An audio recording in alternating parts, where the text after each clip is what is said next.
Ассаляму алейкум, доброе утро. Вы смотрите программу «Саба» на телеканале АТР, и я ее ведущий Сейтумер Сейтумеров.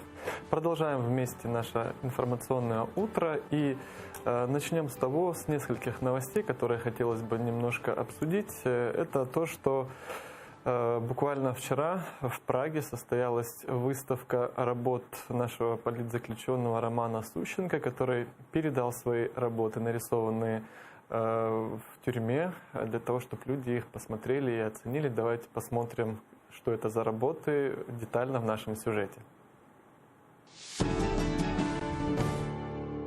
Шпилі Руанського собору, Ейфелева вежа, Стамбульська мечеть, морські пейзажі. Усе немов оживає на малюнках українського політбранця Романа Сущенко. Зроблені вони усі здебільшого звичайною кульковою ручкою. То спершу йому не дозволяли передавати ані пастель, ані фарби. Він малював більшість своїх картин звичайною кульковою ручкою, а кольори додавав, використовуючи, наприклад, чай, лушпиння від цибулі чи сік червоного буряка. І тільки в 2019 році йому дозволили передати 24 кольорові олівці та акварельні фарби. І останні 4 роботи вже намальовані з використанням фарб та олівців. Українці Чехії часто проводять акції, на яких згадують політв'язнів українців та кримських татар, розповідає посол України Євген Перебий-Ніс. Тому і зараз вони залюбки долучаються до світової акції «Мистецтво з-за ґрат». Ця виставка надзвичайно емоційна, тому що мистецтво з-за ґрат – це мистецтво, яке пробиває дорогу правді з тих місць, з яких фактично нормальна людина не має можливостей боротися. А Роман Сущенко знайшов можливість боротися своїм мистецтвом. 14 малюнків загратованого журналіста Укрінформу збільшили і розмістили на подвір'ї української амбасади, аби відвідувачі, виходячи з дипустанов, не прогавили можливість побачити роботи політбранця.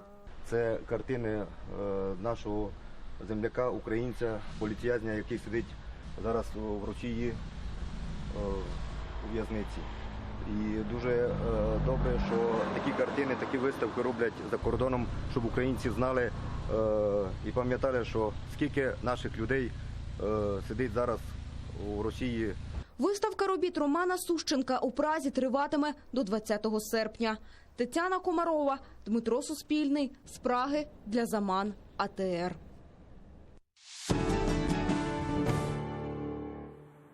Очень примечательно, что все наши политзаключенные, каждый насколько может, насколько у него хватает сил, продолжает вести свою борьбу, даже находясь за стенками кремлевских тюрем. Естественно, это очень важно и для нас, для тех, кто находится на свободе, ценить это, придавать этому значение, говорить об этом. Мы же продолжим со следующей новостью. Вчера, к сожалению, 14 человек утонуло в одном из подводных плавательных аппаратов, как об этом заявили в Министерстве Вооруженных сил Российской Федерации. Проходили определенные учения, плавание, и в этом подводном аппарате жертвами стали 14 человек. На нем воспламенились какие-то проводки и произошел пожар. К сожалению, лишь через сутки об этом стали говорить, и мы опять видим определенную тенденцию, когда происходят какие-то ситуации, чрезвычайные происшествия. Власти продолжают упорно скрывать это от людей. И мы также помним историю с Курском и другие катастрофы, которые скрывались. Что же произошло на самом деле и в чем причина, попытались разобраться наши коллеги. Давайте посмотрим сюжет. На борту секретного глибоководного судна у Баренцевому морі загинули 14 моряків-підводників. Трагедія сталася 1 липня, та широкого розголосу ця звістка набула лише через добу. Міністр оборони Росії зустрівся з президентом цієї країни тільки наступного дня. Проводиться мероприятие по його обслідуванню і встановленню причин произошедшего. Задача по расследованию данной трагедии возложена на комиссию под руководством главнокомандующего военно-морским флотом адмирала Евменова. Это большая потеря для флота, да вообще для армии. И я приношу самые искренние соболезнования семьям погибших. Нужно сделать все для того, чтобы оказать помощь и поддержку. За офіційною версією, на судні сталася пожежа, і моряки пожертвували собою, щоб його врятувати. Досі достеменно невідомо, що це була за субмарина та хто загиблі. Відомо, що серед них 7 капітани першого рангу, ще 2 – герої Росії. Імена загиблих та їхні фото оприлюднив телеграм-канал «База». Так, капітаном підводного човна був Денис Долонський. Він отримав звання Героя Росії за дослідження Арктики і Антарктики. Ще один загиблий Герой Росії – Микола Філін. Він був випробувачем глибоководної військової техніки. Разом із ними був капітан першого рангу Андрій Воскресенський. У день трагедії підводники начебто проводили дослідження по вивченню гідросфери Землі в російських територіальних водах Баренцева моря. Місцеві рибалки бачили, як близько 10-ї вечора 1 липня на поверхню моря піднявся великий підводний човен, до якого незабаром підійшли військовий корабель і 2 буксири. Що за тип судна то був, в Росії тримають у таємниці. ЗМІ повідомляли, що це атомний глибоководний підводний човен АЕС-12, що отримав неофіційну назву «Лошарік». Його схему в розрізі розповсюдили в інтернеті. За даними порталу «Військовий огляд», Лошарік не несе на своєму борту ніякого озброєння і може занурюватися на глибину до 6000 метрів. Західні видання припускають, що це судно могло проводити спецоперації, зокрема шпигунські. Про таке пише німецьке видання «Der Spiegel». Інтернет-трафік між Європою і США забезпечують 20 оптоволоконних кабелів, прокладених на дні океану. І ось уже деякий час НАТО стурбоване тим, що російські підводні човни регулярно наближаються до цих важливих каналів передачі даних. Лише кілька відсотків світового трафіку проходять через спутник, решта – через кабелі. Тож небезпека очевидна. Ті, хто можуть дістатися до цифрових артерій, можуть шпигувати, а також швидко завдати економічної шкоди на мільярди доларів. Що стало причиною пожежі на судні, росіяни поки теж не кажуть. Нині апарат досліджують на військово-морській базі в Североморську. Анжела Бубиляк, Заман АТР.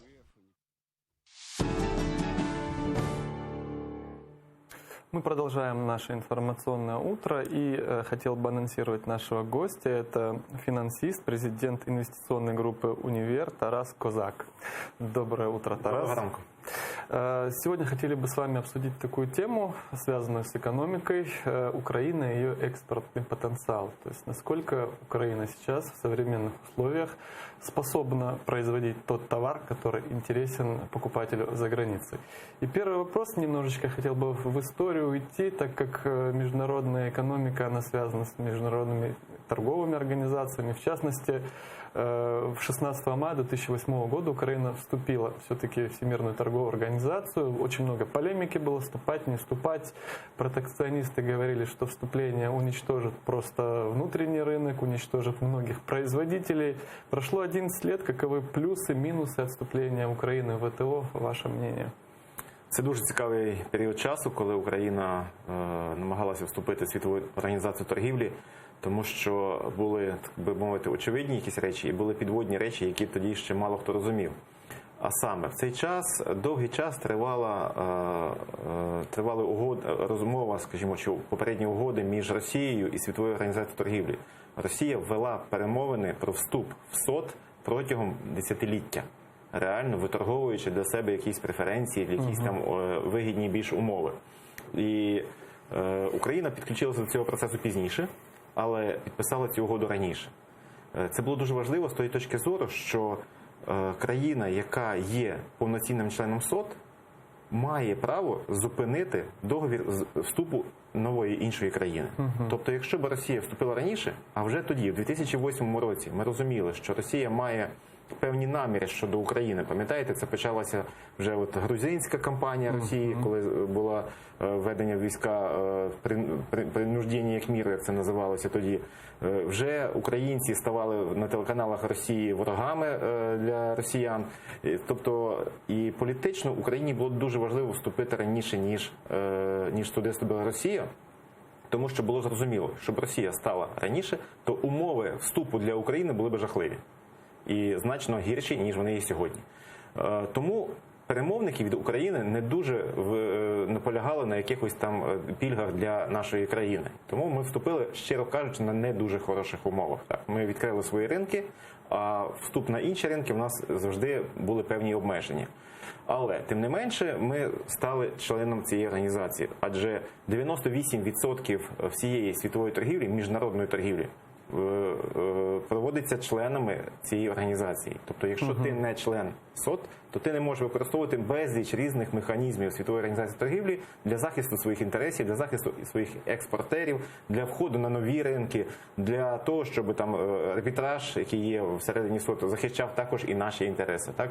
І після того, як ми вступили, ми вже могли виставляти умови для Росії. На жаль, цим моментом теж не скористалися. Так? Ми знаємо, що Росія зловживає нерідко своїми якимись можливостями, забороняючи Україні експорт в деякі країни, які йде через Росію.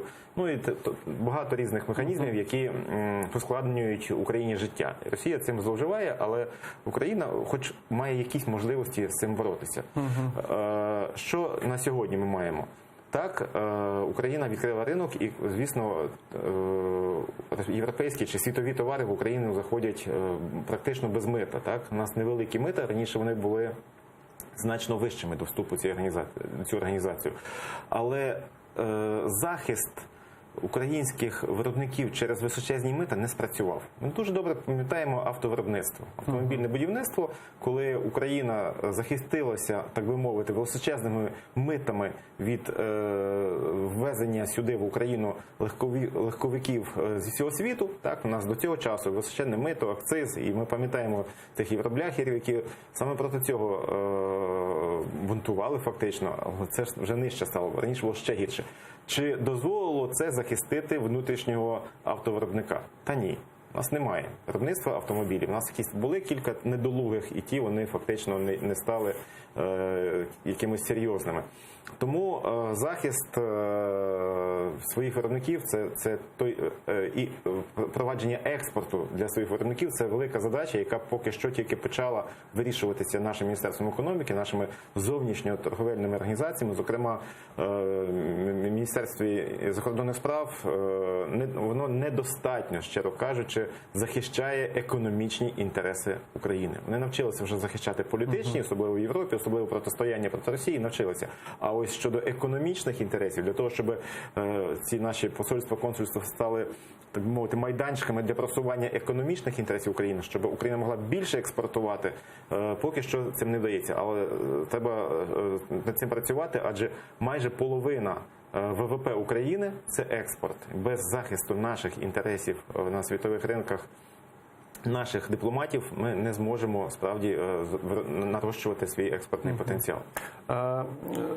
Конкурентоспособны ли украинские товары? Вот, в частности, все переживали, что вот вступление в тот же ВТО связано, скептики говорили, что украинские товары там имеют дорогую себестоимость, они менее технологичны, чем те же товары, производимые в развитых западных странах.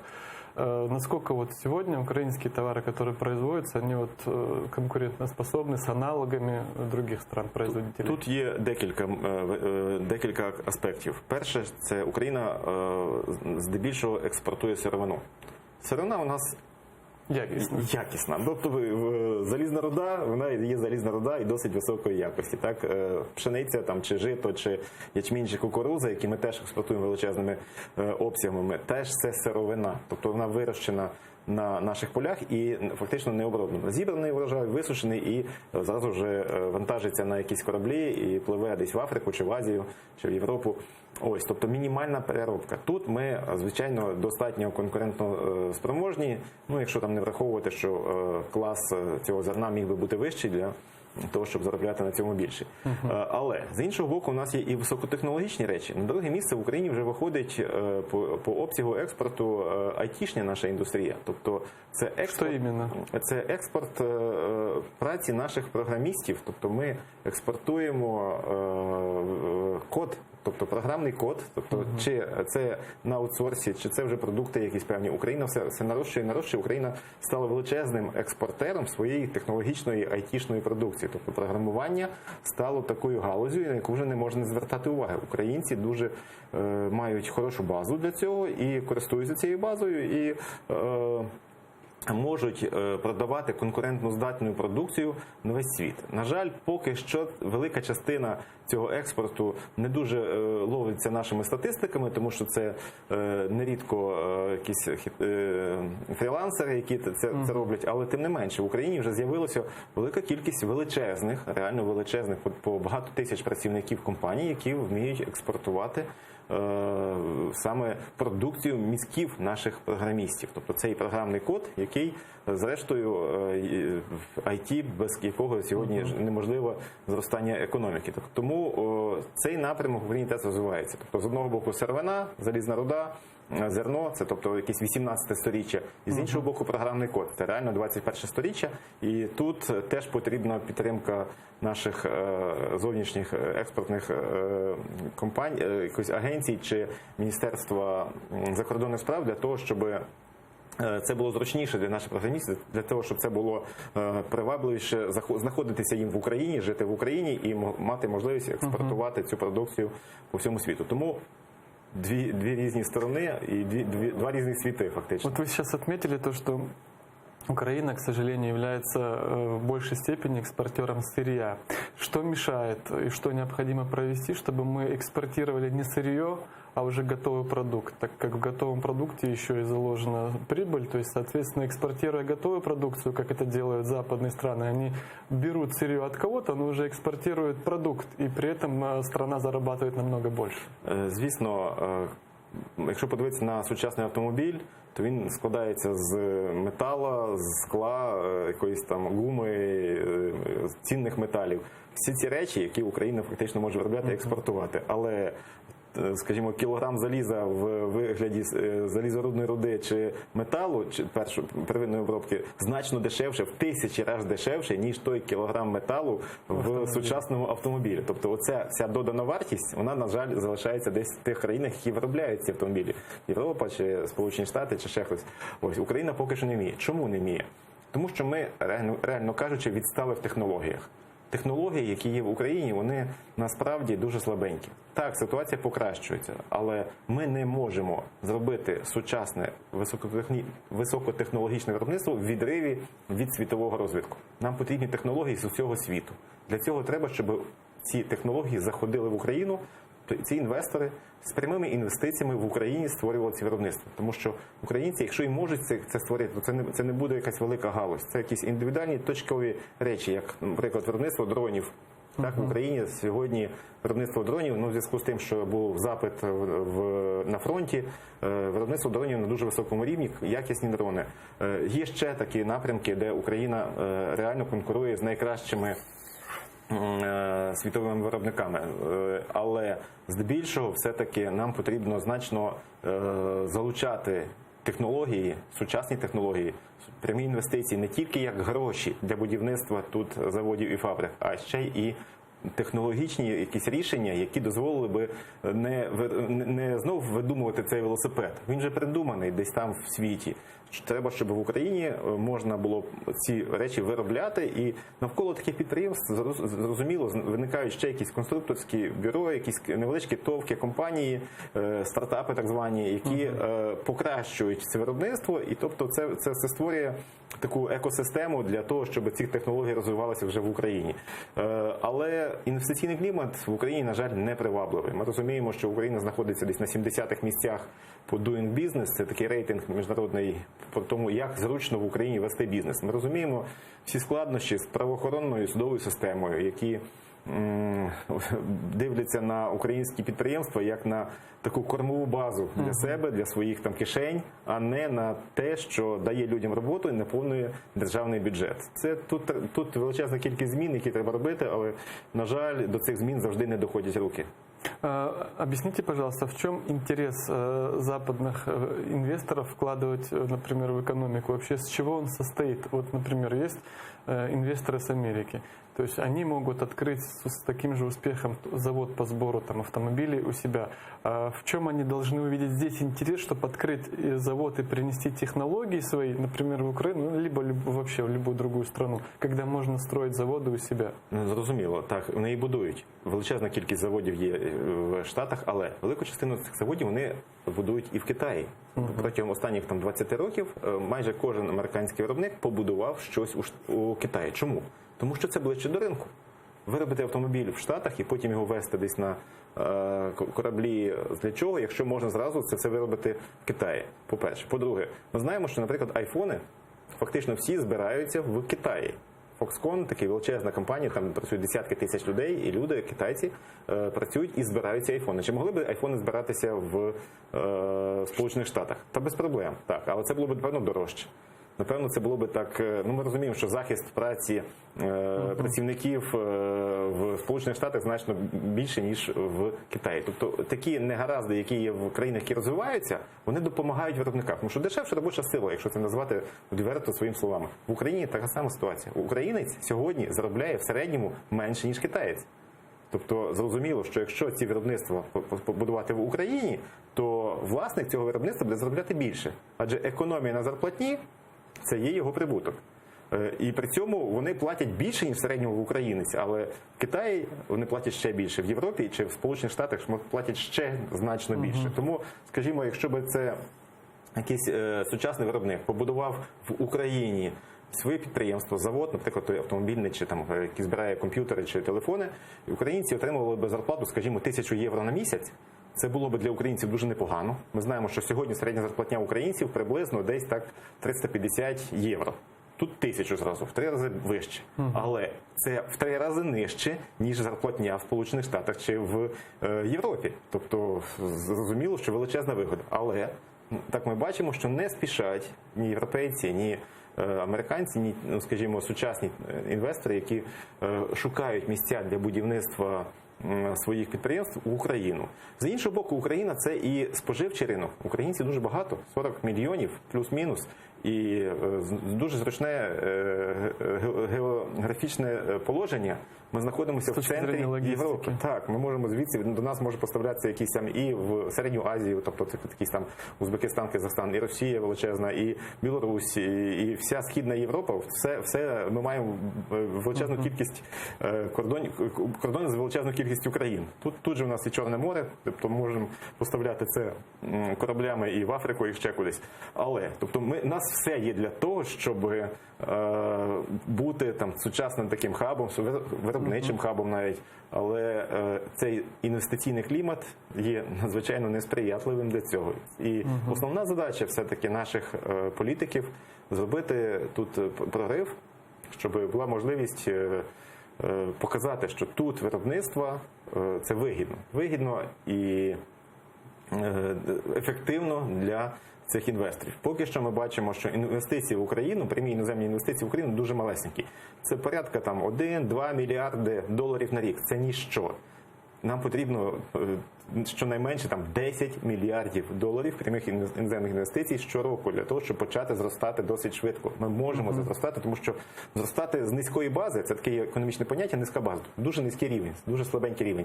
У нас будівництво одного заводу там на мільярд доларів, а це не такий вже великий завод, таких заводів безліч по світу, воно зразу збільшить наше ВВП дуже суттєво, один завод. Такого в світі мало ймовірно, щоб 1 мільярд щось змінив. Але вся наша економіка, ВВП, валовий внутрішній продукт, оцінюється в 130 мільярдів доларів приблизно. Тобто 1 мільярд доларів це вже значно буде показуватися статистикою. Один завод змінює статистику. Тобто це показує, який у нас слабенький рівень сьогодні, яка низька ця база. І тут треба працювати. На жаль, наша Верховна Рада, наш уряд, той президент займалися здебільшого якимись політичними ігрищами, а не розвитком економіки. Вот если говорим об инвестиционном климате, что больше всего отпугивает инвесторов? Я вот как-то еще недавно слышал, что большие проблемы существуют с вывозом капитала. Естественно, что человек, который вложил, например, открыл завод, его интересует, сможет ли он спокойно вывозить полученную прибыль. Но вот с этим как раз-таки я слышал, что есть проблемы. Что вы можете сказать по этому поводу? Значить, після кризи 2014-2015 року Національний банк запровадив дуже жорсткі додаткові вимоги до виводу капіталу, виводу дивідендів, виводу прибутків компаній, які зароблені в Україні. Було обмежено, яка сума може виводитися в місяць одним підприємством. Це дуже жорсткі умови, і зрозуміло, що до того часу, поки такі умови існували, ніхто не хотів тут щось будувати. Ну, нема сенсу побудувати підприємство і потім не мати з нього ніякого зиску. Тому що кожна такий фабрика чи завод коштує дуже-дуже дорого. Так? Побудував і що? Подарунок Україні, тому що ти цього не отримаєш ніякої вигоди. На сьогодні ситуація суттєво змінилася. По-перше, замість того декрету про валютне регулювання, який ще був ухвалений в 1993 році, він такий дуже жорсткий до нашої зовнішньоекономічної діяльності. В минулому році був ухвалений закон про валюту і набрав чинності 7 лютого цього року, 19-го, і він вже дуже суттєво полегшив життя інвесторів і тим, хто займається зовнішньою економічною торгівельною діяльністю. Крім того, Національний банк знімає всі ці обмеження дуже жорсткі, щоб справді дати можливість іноземцям працювати в Україні так, як вони звикли працювати по всьому світу. В Польщі, чи в Румунії, чи в Угорщині, чи десь там в В'єтнам. Більш-менш однакові правила. В Україні найбільш жорсткі правила. І ситуація змінюється. Буквально недавно Національний банк зупинив свої вимоги про обов'язкову продажу експортної виручки. Тобто раніше, якщо кошти від експорту заходили в країну, то компанія повинна була протягом дуже короткого часу продати спочатку там 50%, потім 30% всього своєї, колись навіть 100% експортної виручки. Сьогодні такої вимоги немає. Тобто хочеш, займаєшся валютою. Легша операція з валютами, легша операція зовнішньою, вимог менше по оформленню документів і так далі. Але все-таки ще до вільної торгівлі нашою національною валютою, тобто іноземці не можуть вільно купити гривню на долари, потім продати цю гривню, знову купити долари, тому що знову ж таки обмеження ще існують. І Національний банк побудував такий роудмап, як ми будемо рухатися до того, щоб гривня стала вільно конвертованою. Це не прив'язка до певних дат, до певних періодів часу, а прив'язка до умов. Тобто, коли певні умови наступають, українці зможуть вже більш вільно купити там долари чи інвестувати за кордон. Зокрема, цього року кожен українець, фізична особа, може вільно, без будь-яких перевірок відправити за кордон 50 тисяч євро. Суму будь-яку до 50 тисяч євро лише потрібно, щоб з цих коштів були сплачені податки. Тобто, якщо приходиш в банк і показуєш, що так, я заплатив податки, це мої кошти, все, банк вільно відпускає, можете платити коли завгодно. Для компаній, юридичних осіб, ця сума на сьогодні 2 мільйони євро. Тобто кожна юридична особа може відправити ці кошти на свої якісь потреби, купити якогось свого іноземного партнера чи якісь там спільну діяльність, ще якісь такі речі. Раніше такого не було. Тобто ми бачимо це послаблення. Тобто з валютним напрямком все більш-менш рухається, але не так добре все з нашою так званою правоохоронною і судовою системами. Чому так званою? Тому що не захищає наша правоохоронна система, ці наші прокурори, СБУшники, якісь там поліцейські, не захищає бізнес. Тобто бізнес – це компанії, це люди, які створюють робочі місця, які платять податки, їх треба захищати. На жаль, над ними знущаються. Конечно, вы очень важную вещь отметили, то, что мы даже если посмотрим, войны даже начинаются практически из-за того, что государство защищает свои компании, международные транснациональные компании, так как они понимают, что они являются донорами страны, так как они являются, бюджет. Да, удерживают бюджет. Следующий вопрос у меня, связанный с экспортом. Вот для меня было недавно буквально открытием то, что я узнал, что второй страной в мире по объему экспорта сельскохозяйственной продукции являются Нидерланды. То есть для меня это было реально открытие. То есть Нидерланды во сколько раз меньше Украины, то есть и во сколько раз меньше других остальных стран, которые крупнее Украины. Но при этом она вторая по количеству, по объему экспорта. И в небольшом ролике рассказывалось, насколько эффективно используется там каждый квадратный сантиметр буквально территории. Теперь отсюда какой вывод, что важна еще и эффективность использования своих ресурсов. ресурсов. Мы знаем, что в Украине есть очень хорошие, например, те же, если мы берем сельское хозяйство, плодородные земли. То есть, что мешает Украине, скажем, также эффективно использовать свои географические какие-то богатства, природные богатства, чтобы вот, даже если, скажем, у нас нет там высокотехнологических этих каких-то успехов, но хотя бы то, что есть, развивать и получать там условно не 20 центнеров с гектара, а 100. Як в Нідерландах. Ну, ми зростаємо, зараз не 20, зараз десь там значно більше, в кілька разів, але не 100 поки що. 50 вже ми досягли приблизно. Залежно від того, що за зерно посіяно. Проблема в тому, що, наприклад, проблема у нас всюди, скажімо так, якщо щиро сказати, але якщо так трошки розбиратися. Наприклад, ринок землі. Ринок землі сільськогосподарського призначення. У нас мораторій. Мораторій, який продовжується щороку фактично, ще на рік, ще на 3 роки, ще на скількись там років. Чому? Якщо згадати 90-ті роки, то більшість українців були за вільний обіг землі. Але на той момент, мовляв, там не було кадастрів точних, і щоб не почалися якісь війни за землю, а ми розуміємо, що це дуже жорстокі війни за землю, був там тимчасово запроваджений цей мораторій, мовляв, нам потрібно спочатку кадастр, щоб точно визначити там точки і так далі. Але умовами, коли немає вільного ринку землі, дуже добре використали величезні ці компанії, які навчилися цю землю паї орендувати у селян. Тобто на сьогодні ми знаємо, що є величезні українські компанії, які обробляють сотні тисяч гектарів земель. Причому вони ними не володіють. Володіють всі через паї мешканці наших сіл. І ці мешканці отримують фактично якісь смішні гроші за те, що вони віддають в оренду, тому що у них не дуже невеликий вибір. Або ти віддаєш, як всі, і отримуєш там кілька мішків там зерна там, чи пару тисяч гривень за рік за всю землю, або сам обробляєш, а самому обробляти це неефективно. Для ефективної обробки треба, щоб фермери там, чи якісь невеликі господарства мали свою землю. Тільки тоді, якщо земля ваша, на праві власності, тільки тоді ви в неї готові вкладати. Тому що якщо це оренда, зрозуміло, що щось може статися і вас цю землю заберуть. Як можна, скажімо, вирощувати якісь сади на орендованій землі? Так, щось сталося, навіть якщо у вас там договір без можливості розриву, наприклад, вмер цей власник землі, його нащадки вже не будуть мати цих зобов'язань і продадуть там цю землю конкуренту, чи що почнуть якісь війни там, чи щось такі речі. Тобто тільки своя земля дозволить використовувати її ефективно. Але, знову ж таки, ми розуміємо, що сьогоднішньою ситуацією користуються якісь там чиновники, якісь барони агро, які не зацікавлені в тому, щоб був вільний ринок землі, і через засоби масової інформації нам розповідають, що приїдуть якісь там китайці, американці, інопланетяни, якісь там, не знаю хто ще, скуплять цю землю, вивезуть всю її там вагонами десь на Марс, і там будуть вирощувати собі, а не в нас це своє зерно.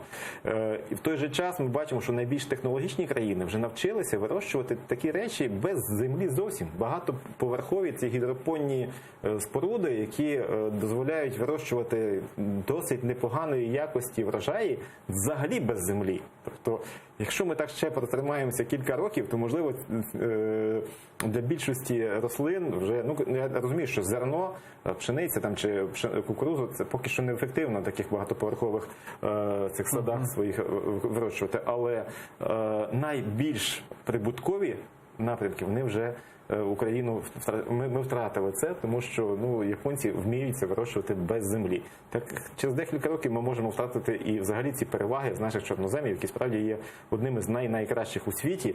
І от із-за політиків, із-за цих корумпованих наших чиновників, на жаль, ми не можемо цим скористатися.